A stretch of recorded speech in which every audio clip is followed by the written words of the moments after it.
When I was younger, I believed that good speakers were born that way. They just stood up, spoke clearly, made people laugh, and never seemed nervous. I thought, I could never do that. Then something happened. I met someone who changed my mind. His name was Arjun. We worked in the same office. He was smart and kind, but he avoided meetings. He never spoke in front of the team. If you asked him something in front of others, he would smile politely and say as little as possible. One day, our manager asked Arjun to give a short update during a meeting. Just 5 minutes. He looked shocked, almost scared. He asked me for help. I said, "Just tell us what you already know. No need for big words." We practiced together. He wrote down a few points. He read them out loud. The first time, he stumbled. The second time, he forgot what to say. But on the third try, something changed. He slowed down. He breathed, and the words came out. On the day of the meeting, Arjun was quiet until it was his turn. Then he stood up, looked around the room, and spoke. He wasn't loud, he wasn't fast, but he was clear, and everyone listened. After the meeting, someone said, "Arjun, you should speak more often." He smiled. It was a small moment, but I could tell it meant a lot to him. Over the next few months, Arjun kept speaking. Sometimes short updates, sometimes answering questions. Each time, he got better. He didn't turn into a perfect speaker overnight, but he improved because he practiced. That's when I understood. Speaking isn't a gift, it's a skill. Like learning to swim or type or ride a bike. You don't start great, you start small. You make mistakes, you get nervous. But if you keep going, you get better. Anyone can learn to speak. Even the quiet ones, even the nervous ones, especially the ones who try. A few years ago, my friend Mina had to speak at her cousin's wedding. It was just a short speech, something kind and simple. She loved her cousin and had plenty to say. But as the day came closer, she became more and more nervous. She couldn't eat that morning. Her hands were cold. Her heart beat fast, just thinking about standing in front of people. "What if I forget my words?" she asked.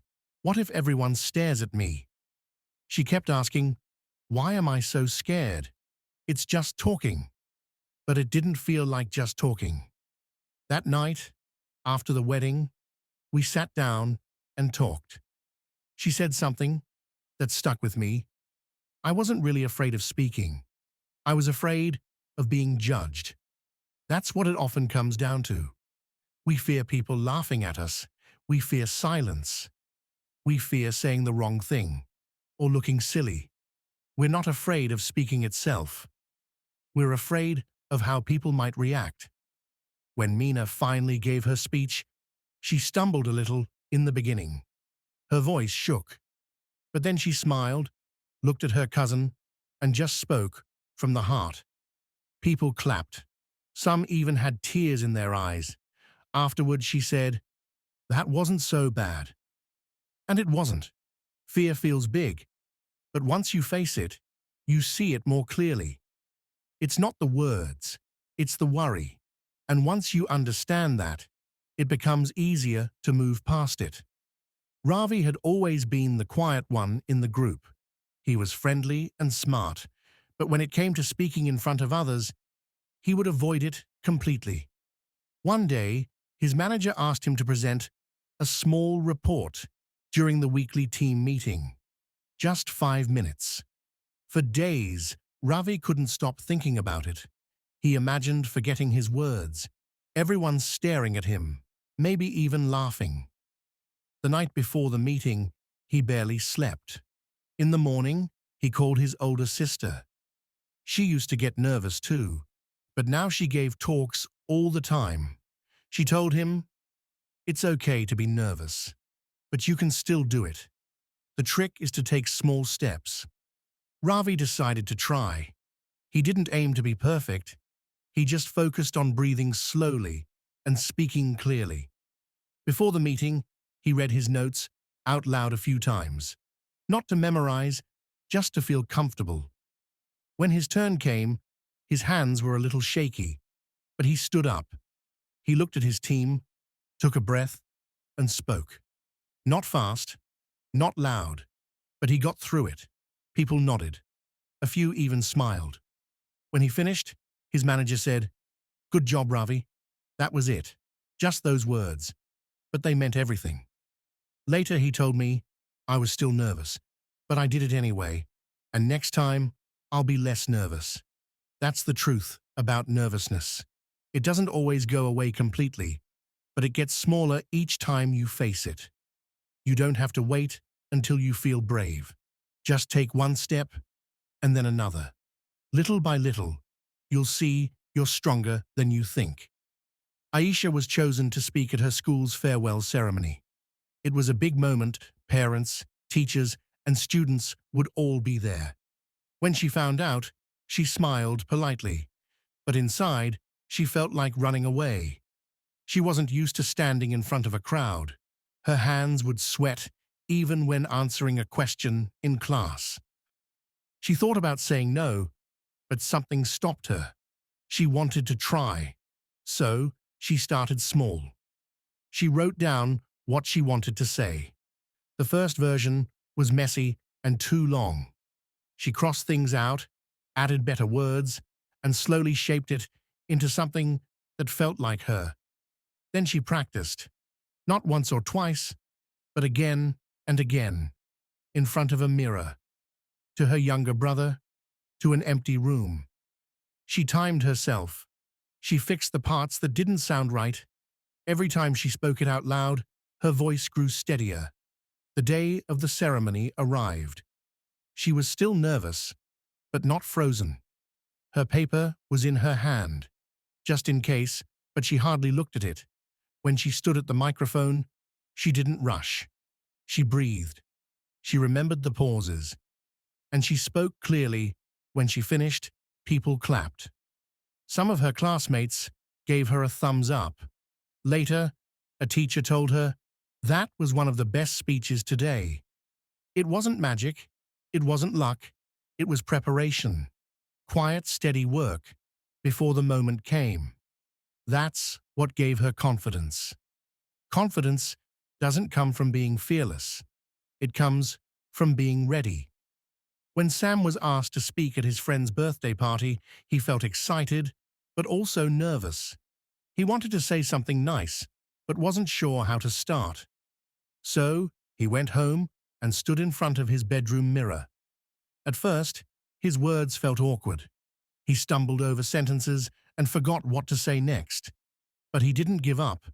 Every evening, he practiced a little more. Sometimes just a few sentences. Sometimes the whole speech. His dog even became his audience, wagging its tail as if it understood. Sam started to notice changes. His voice sounded clearer. He smiled more naturally. He didn't feel as tense. The night of the party came. When it was his turn, he stood up and spoke. It wasn't perfect, but it was much better than before. He spoke with a calm he hadn't felt before. Afterwards, his friends told him how much they enjoyed his words. Sam realized that all those private practices made the difference. No one saw him stumble in his room. No one heard his mistakes there. But practicing in private helped him speak with confidence in public. Practice is like quiet training before the big game. It may feel strange alone, but it prepares you for the moment when all eyes are on you. That's the real power of practice. Maya was invited to speak at a local community event. She wanted to share her story, but didn't know where to start. At first, she tried to talk about everything: her work, her hobbies, her family, but her words felt scattered, and she noticed people's attention drifting. A friend gave her simple advice. Know what you want to say.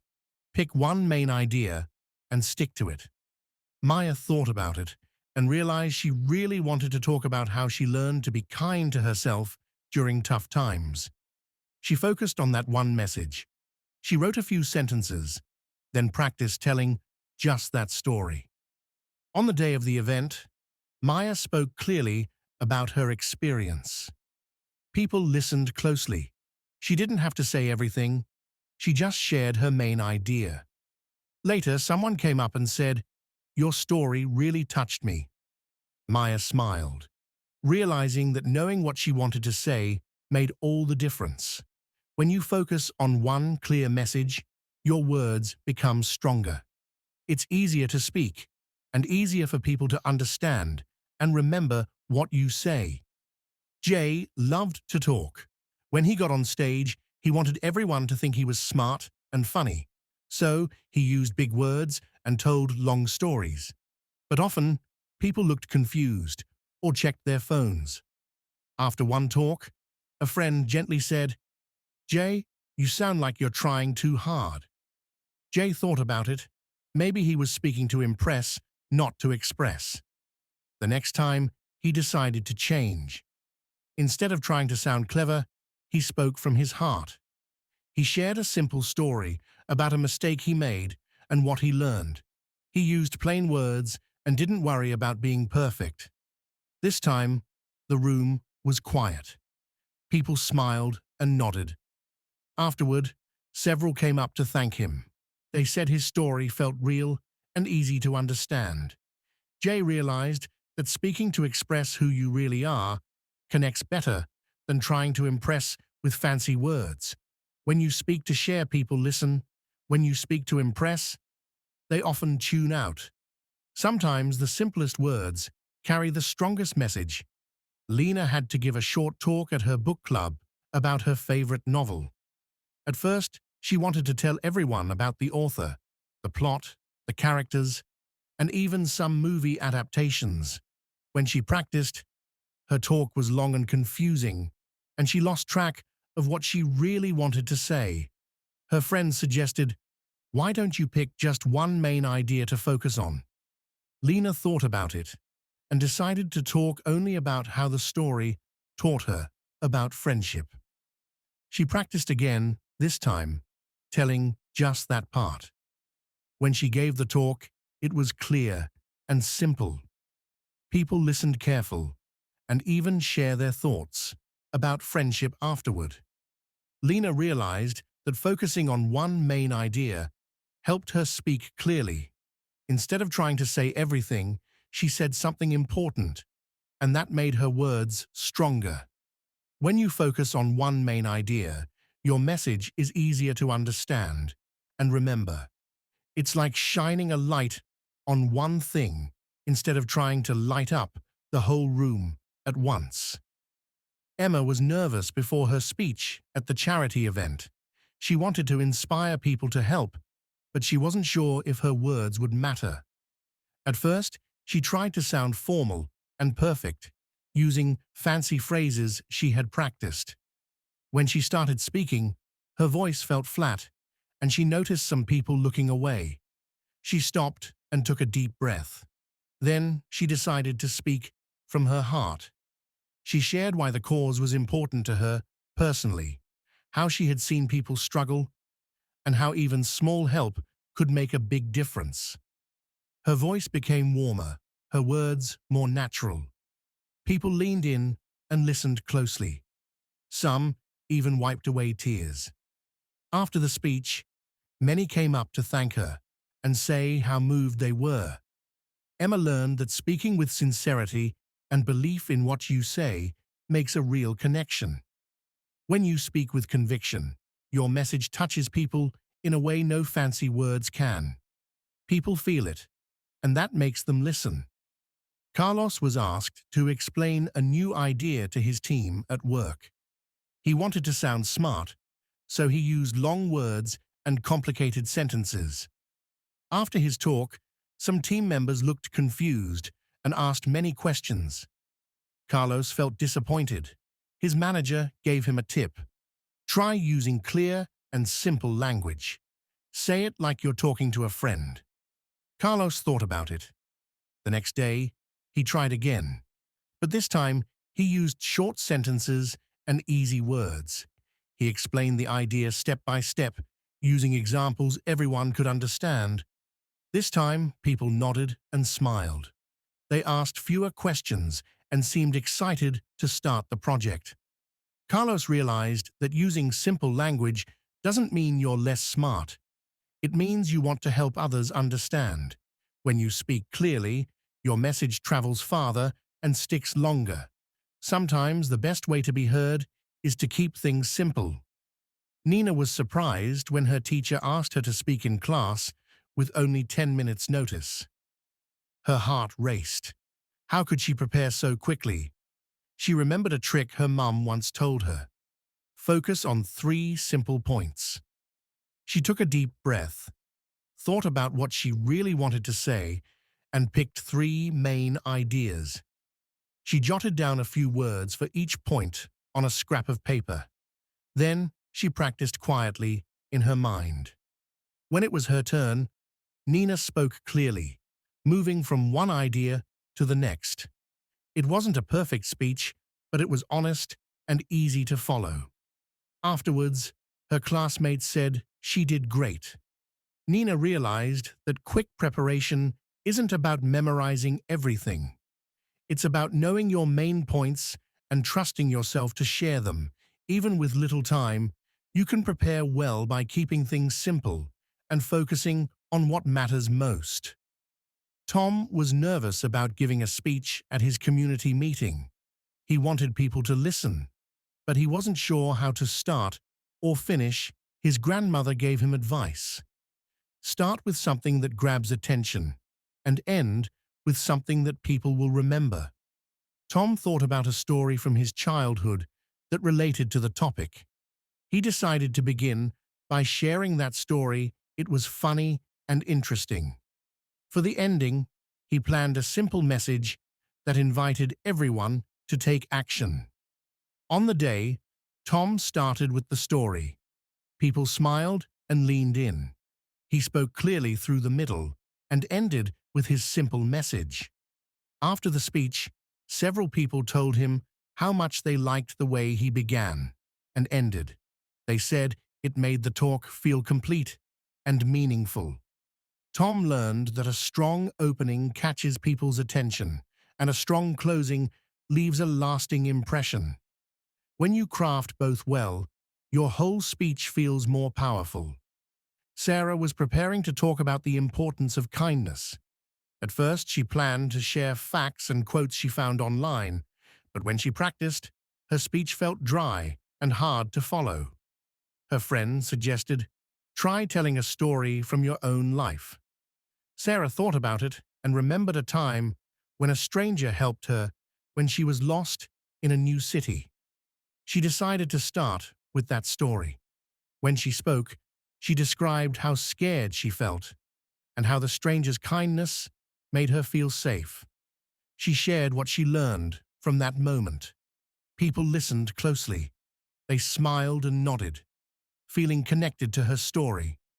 Sarah realized that personal examples make your message real and relatable. Stories help people understand and remember what you say.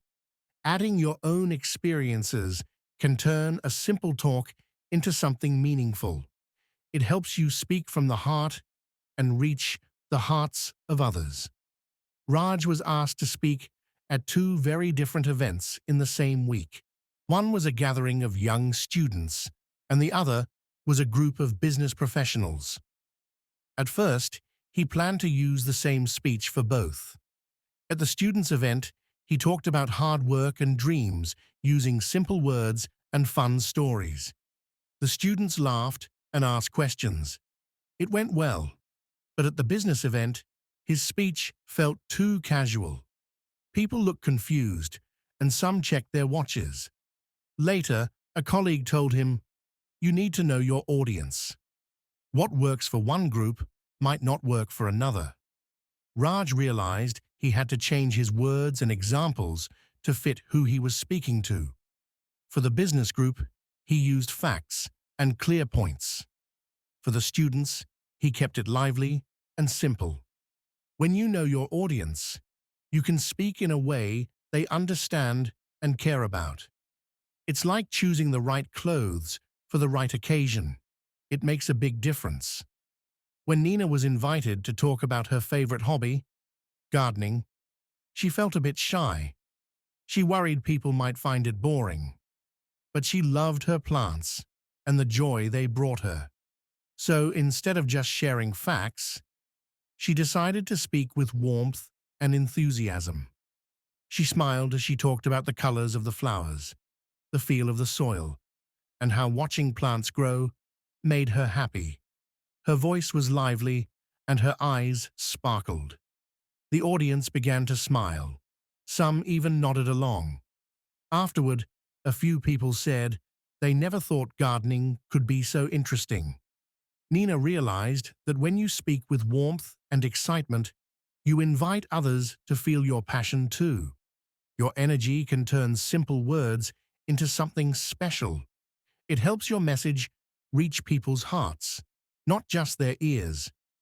When Ravi had to give a presentation at work, he was worried he would sound like a robot reading from a paper. He wanted people to listen and feel interested. A friend told him, "Try to speak like you're having a chat with someone, not giving a formal speech." Ravi practiced by imagining he was talking to his teammate over coffee. He used simple words, asked questions, and even added a little humor. During the presentation, he looked at people, smiled, and spoke naturally. It felt easy and relaxed. Afterward, his manager said, "You made the talk feel like a friendly conversation. That's why everyone paid attention." Ravi learned that when you speak like you're talking to a friend, people connect more with what you say. It makes your message feel real and easy to understand. When Priya was asked to speak at a big company meeting, she felt nervous.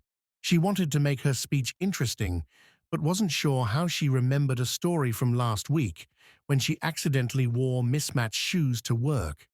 At first she was embarrassed, but then she laughed at herself and shared the story with her co-workers.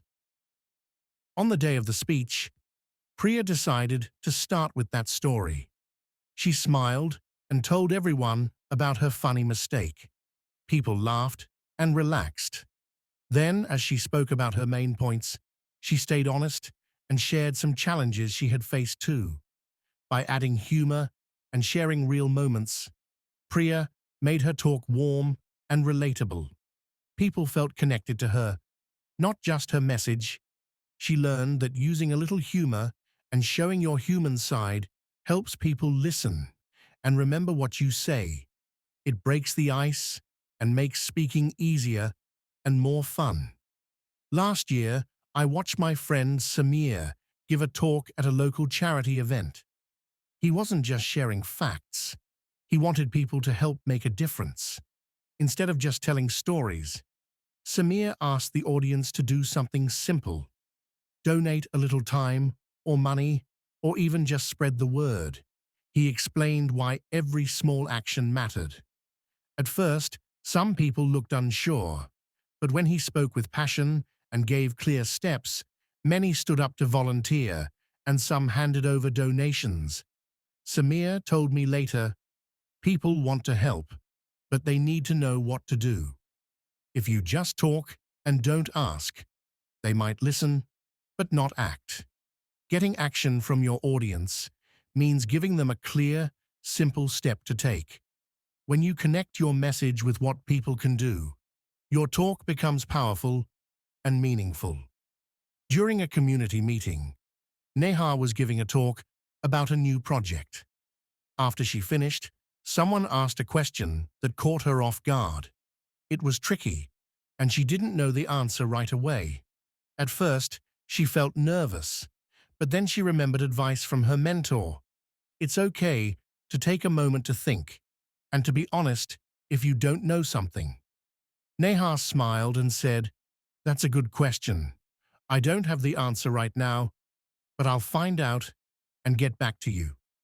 The person nodded, and the rest of the audience seemed to respect her honesty. Later, Neha followed up with the answer, showing she cared. and was responsible.